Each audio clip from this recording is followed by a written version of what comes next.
Oke, halo guys. Jadi saya sama teman-teman dari Junior Chamber Internasional atau JCI Indonesia beberapa waktu yang lalu sempat diskusi nih tentang bagaimana caranya kalau kita ingin membuat Indonesia bisa menjadi negara yang ekonominya sangat kuat di tahun 2045, mengingat kita akan menikmati yang namanya bonus demografi. Bonus demografi itu artinya pada waktu tersebut di tahun 2045 itu sebagian besar dari masyarakat Indonesia berada pada usia muda. Jadi masyarakat Indonesia, penduduk Indonesia yang usianya muda itu berada menjadi yang paling banyak, persentasenya, porsinya paling besar di antara 270 sekian juta masyarakat Indonesia. Bahkan mungkin nanti akan menjadi 280 jutaan atau mungkin 300 juta. Dan 50% lebih itu adalah anak muda yang mengisi, yang usianya produktif. Nah, tantangannya adalah supaya kita bisa menikmati bonus demografi, anak muda yang nanti usianya produktif itu harus benar-benar produktif. Jangan cuma produktif di usianya doang, tapi benar-benar aktivitasnya juga produktif dan bisa mendatangkan atau membuat Indonesia menjadi ekonomi terbesar di dunia, at least 3 besar ekonomi terbesar dunia. Nah, gimana caranya? Kita diskusi, lalu kemudian kita bahas masalah Indonesia satu persatu. Dan sebenarnya kalau kita mau lihat masalah di negara itu sebenarnya gampang banget. Kalau kita mengikuti apa namanya, kalau kita bisa mengkuantifikasi satu permasalahan itu sebenarnya enak banget. Mengkuantifikasi maksudnya apa? Setiap masalah kita kasih scoring aja udah. Contoh, masalah pendidikan. Masalah pendidikan kalau kita bisa, misalnya kita tanya nih, pendidikan bermasalah nggak ya? Iya, ada masalah, ada challenge di sana. Lalu kemudian masalahnya apa? Nah, kalau kita tidak bisa mengkuantifikasi dalam arti misalnya gini, kalau kita bicara pendidikan, oke, anak putus sekolah SD, berapa jumlahnya? Terkuantifikasi, ada, angkanya ada. Anak yang putus sekolah SMP, berapa jumlahnya? Apakah dari tahun ke tahun jumlahnya meningkat atau menurun? Nah, itu yang kita bahas. Lalu kemudian kita bicara masalah kesehatan. Kesehatan ini bermasalah nggak di Indonesia? Yes, ada masalah, ada challenge. Bagaimana mengkuantifikasinya? Misalnya begini, berapa angka kematian bayi yang lahir? Berapa angka kematian ibu yang melahirkan? Contoh, dari yang lahir aja dulu. Berapa angka harapan hidup masyarakat di Indonesia? Berapa angka bayi yang lahir kurang gizi? Nah, ini kan semuanya bisa dikuantifikasi, bisa disebutkan jumlahnya.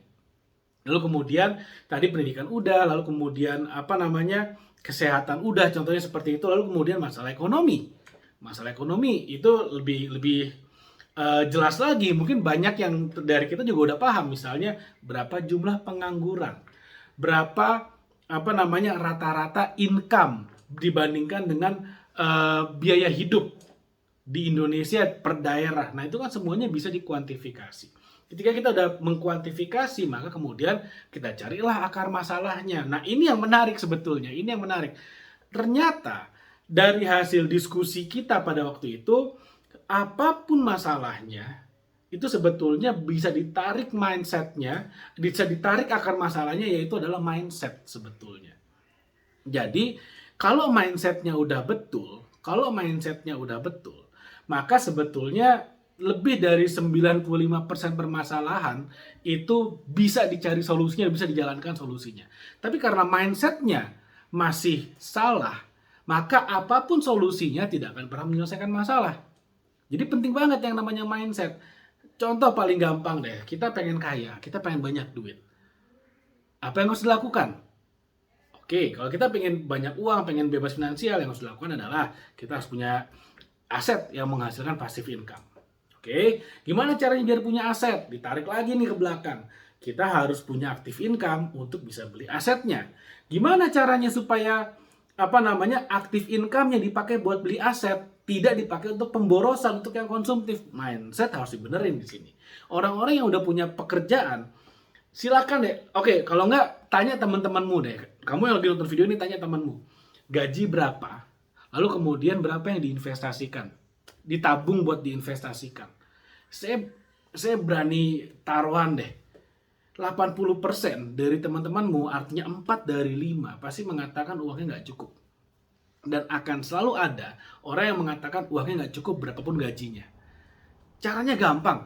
5 orang temanmu, bandingin gajinya berapa. Mungkin ada yang gajinya 3 juta, 4 juta, 5 juta, 6 juta, 7 juta, atau berapapun. Sekarang kita tanya, orang yang gajinya paling tinggi di antara 5 ini dibandingkan dengan orang yang gajinya paling kecil. Karena temanmu, saya berasumsi hidupnya di daerah yang sama, yang UMR-nya sama, biaya hidupnya kurang lebih sama mestinya. Tapi bandingin coba orang yang gajinya paling tinggi dengan yang gajinya paling rendah. Pasti ngomongnya kurang lebih akan sama aja. Waduh, biaya hidup gua tinggi, untuk hidup aja udah nggak cukup nih, boro-boro investasi. Padahal sebetulnya orang yang gajinya paling tinggi, kalau dia mau bergaya hidup sederhana seperti orang yang gajinya pas-pasan, selebihnya penghasilan lebihnya itu bisa diinvestasikan. Tapi kenyataannya tidak dilakukan. Kenapa? Balik lagi, mindsetnya salah. Oke, jadi orang yang punya gaji, yang punya penghasilan, punya active income, karena mindsetnya salah, mereka nggak berinvestasi. Akhirnya mereka berkonsumtif, menraktir teman-teman nih, jalan-jalan, makan, beli tas baju, beli tas baru, beli baju baru, traveling, healing, dan segala macamnya. Oke, lalu kemudian kita tarik lagi, supaya punya income itu harus punya apa? Harus punya skill. Harus punya skill. Kalau kita punya skill, kita cari kerja gampang. Kalau kita punya skill, kita akan dibutuhkan oleh industri. Kalau kita punya skill dan tidak ada yang mempekerjakan kita, ya udah, kita bisa gunakan skill kita untuk start bisnis sendiri. Kita bisa bantu orang, misalnya kalau misalnya punya skill digital marketing, misalnya punya skill jualan, bisa nggak kontak orang yang punya barang, saya bantu jualin, minta komisi? Bisa banget. Dan mereka kan dengan sangat senang hati, orang dibantu jualin, dibayar by komisi, kok senang banget pasti. Kalau kita punya skillnya, oh, pilihan banyak sekali. Pertanyaannya, mau nggak kita spend waktu dan effort, saya nggak bilang biaya loh, waktu dan effort aja, untuk acquire new high income skills, untuk menguasai keterampilan-keterampilan yang bisa mendatangkan income. Balik lagi, mindset. Karena mindsetnya salah, orang mikirnya apa? Wah, saya udah sibuk seharian gak sempat belajar lagi. Wah, saya udah ketuaan. Wah, saya masih terlalu muda. Wah, usia saya Wah, saya berasal dari keluarga yang miskin, jadi nggak ngerti apa gini-gini. Wah, saya berasal dari keluarga yang sangat kaya raya sehingga saya tidak punya semangat juang. Wah, saya datang dari keluarga menengah nih, sehingga ya berarti semangatnya nggak ada, dan gapteknya juga iya. Waduh, alasan terlalu banyak. Itu artinya apa? Baik lagi, mindset. Kalau mindsetnya salah, semua solusi tidak akan menyelesaikan apapun. Tapi kalau mindsetnya tepat, apapun masalahnya, solusinya pasti ada. So, balik lagi, it's all about mindset. Mindsetmu yang mana? Mindset yang selalu mengatakan selalu ada masalah, atau mindset yang selalu mengatakan apapun masalahnya pasti ada solusinya? Ingat, saya pernah share di video-video sebelumnya tentang bagaimana 2 orang sahabat yang ingin mendapatkan es krim kon gratis. Yang satu fokus ingin mendapatkan es krim, yang satu mengatakan saya nggak mau karena capek ngantri. Yang satu fokus di masalahnya, yang satu fokus ingin mendapatkan result. Kamu ada di mana mindsetnya? Oke, mudah-mudahan apa yang saya share bermanfaat. Jangan lupa like video ini. Kalau kamu merasa video ini bermanfaat, share video ini kepada teman-temanmu. Karena saya yakin banyak banget orang-orang di Indonesia yang mindsetnya harus dibenerin. Dan yang ketiga, subscribe YouTube channel ini. Karena saya akan terus sharing tentang materi-materi yang akan bikin kamu makin pintar dan bikin kamu naik level. Thank you, dan sampai ketemu lagi di video berikutnya.